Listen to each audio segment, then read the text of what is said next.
Everyone, welcome to my channel. आज भी हम क्या करने वाले हैं, टॉप 20 PYQs करने वाले हैं पेपर 1 की।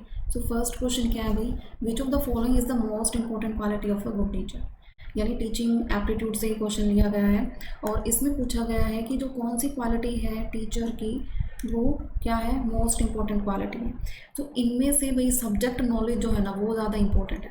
अगर टीचर को सब्जेक्ट नॉलेज नहीं है तो वो गुड टीचर नहीं हो सकता। इसमें क्या है, सब्जेक्ट नॉलेज होनी ज़रूरी है। उसके बाद क्या है, रिसर्च क्या है भाई, रिसर्च क्या है, एक साइंटिफिक वे है जिसमें कोई भी प्रॉब्लम होती है उसके बारे में हम रिसर्च करते हैं, वो क्या है।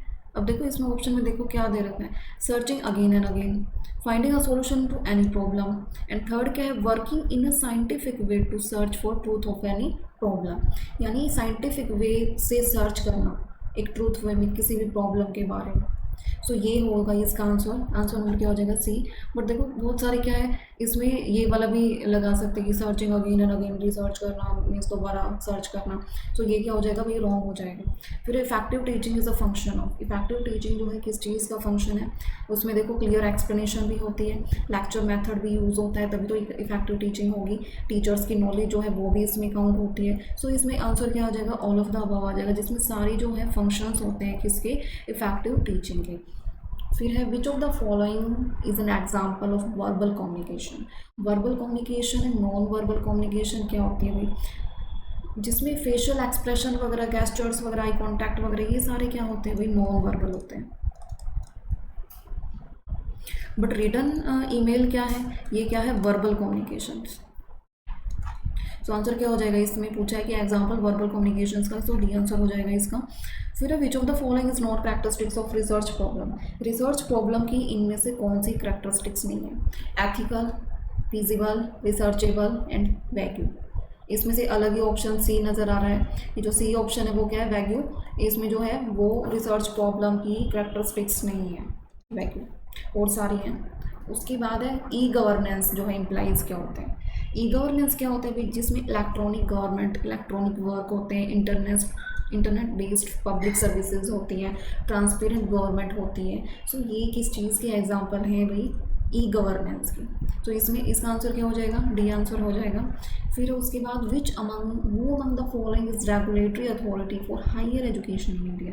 जो हायर एजुकेशन है इंडिया में अथॉरिटी, उसको कौन रेगुलेट करता है, उसको रेगुलेट करता है भाई यूजीसी जो है वो इसको रेगुलेट करेगा।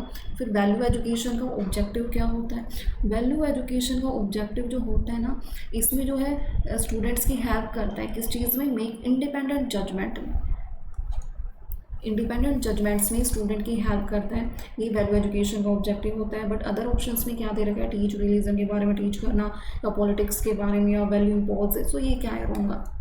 इसका आंसर क्या हो जाएगा, बी इसका जो है ऑप्शंस हो जाएगा। फिर विच of the following is considered highest level of cognitive learning.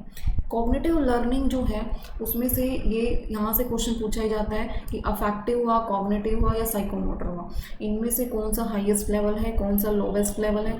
इसमें कॉग्निटिव लर्निंग में क्या पूछ रखा है कि कौन सा हाईएस्ट लेवल है। हाईएस्ट लेवल में अप्लाइंग, एनालाइज, अंडरस्टैंडिंग, ये तो नहीं है। इवेलुएटिंग जो है वो क्या है, हाईएस्ट है। फिर आगे जो है फुल फॉर्म पूछेगी, इंफॉर्मेशन एंड कम्युनिकेशन टेक्नोलॉजी। फिर research paper is a brief report. जो रिसर्च पेपर है वो किस चीज़ की, ब्रीफ रिपोर्ट है, किसकी, रिव्यू रिसेंट ट्रेंड्स की, या प्राइमरी सेकेंडरी डाटा, ये तो नहीं हो सकते। जो रिसर्च पेपर है भाई वो किस चीज़ की ब्रीफ रिपोर्ट है, रिसर्च वर्क की। फिर हाइपोथेसिस क्या है, कंक्लूजन है, क्वेश्चन है, रिजल्ट है, या सजेस्टेड एक्सप्लेनेशन, एक टेंटेटिव स्टेटमेंट है जिसमें सजेस्ट किया जाता है, सजेस्टेड एक्सप्लेनेशन है। फिर feedback is the classroom is important because it, क्यों इंपॉर्टेंट है भाई फीडबैक इन द क्लासरूम में, क्योंकि ये स्टूडेंट्स को डाटा प्रोवाइड करते हैं इवैल्यूएशंस के टाइम पे, स्टूडेंट को मोटिवेशन में हेल्प करते हैं, इम्प्रूव्स टीचर स्टूडेंट इंट्रैक्शंस जो होती हैं उस चीज़ में हेल्प करते हैं। इसमें जो है तीनों ऑप्शंस क्या हो जाएंगे, राइट हो जाएंगे। एंड इसका ऑप्शन क्या हो जाएगा, फोर्थ इसका ऑप्शन हो जाएगा all of the above. MOOC जो है इसकी फुल फॉर्म पूछ रखी है, massive open online course. Which of the following is a barrier to communications. Communications की जो बैरियर है वो कौन सा है इनमें से, नॉइस ही है, क्योंकि और में क्या दे रखा है, clear language, feedback, eye contact, ये तो बैरियर्स नहीं हो सकते, नॉइस में ही बैरियर होते हैं। आंसर क्या हो जाएगा, ऑप्शन नंबर ए। नैक जो है उसकी फुल फॉर्म क्या हो जाएगी, national assessment accreditation council. The basic purpose of formative evaluation का क्या होगा, इसमें जो है इम्प्रूवमेंट कितनी है ड्यूरिंग द पीरियड में वो देखा जाएगा एंड फीडबैक प्रोवाइड की जाएगी। इसके बाद है वो propose the hierarchy of needs, किसने, मैस्लो। फिर है रैम, इन जो रैम है रैंडम एक्सेस मेमोरी जो है कंप्यूटर्स में वो यूज़ की जाती है किस पर्पज़ के लिए, टेम्प्रेरी मेमोरी होती है। क्या होती है, टेम्प्रेरी मेमोरी होती है ये। फर्स्ट ओपन यूनिवर्सिटी इंडिया में कब इस्टेब्लिश हुई थी, फर्स्ट ओपन यूनिवर्सिटी इंडिया में कब इस्टेब्लिश हुई थी, 1982। सो ये है अभी 20 MCQs, थोड़ा रिविजन टाइप्स हैं, कल भी हम 20 MCQs देखेंगे।